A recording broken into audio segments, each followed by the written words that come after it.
suis attaché, comme vous le savez, à l'autonomie stratégique de l'Europe. Et donc je pense que d'abord, moi j'attends des réponses de la Commission.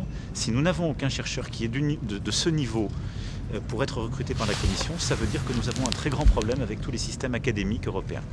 Premièrement. Deuxièmement, je suis très attaché à la réciprocité.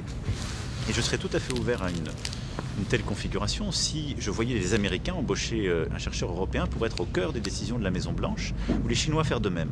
Je constate que par la loi, ça leur est empêché. Et que d'ailleurs, nous, par nos textes, c'est normalement empêché, que c'est une procédure d'exception. Je pense que ce n'est pas le meilleur sujet pour le faire. Enfin et surtout, je constate que, j'ai beaucoup de respect pour cette chercheuse américaine qui vraiment fait plusieurs d'ailleurs de ses collègues ont manifesté leur reconnaissance académique.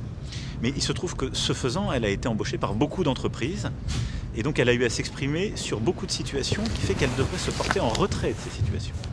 Ce qui rend quand même assez inopérant ce pourquoi on l'embauche. Et donc, premièrement, qu'est-ce que ça veut dire de la recherche académique européenne? Nous sommes 27 États membres. Est-ce qu'il n'y a aucun de ces 27 États membres qui a des chercheurs assez bons pour conseiller la Commission? C'est une vraie interrogation. Deuxièmement, je suis attaché à la réciprocité en la matière, il faut la demander.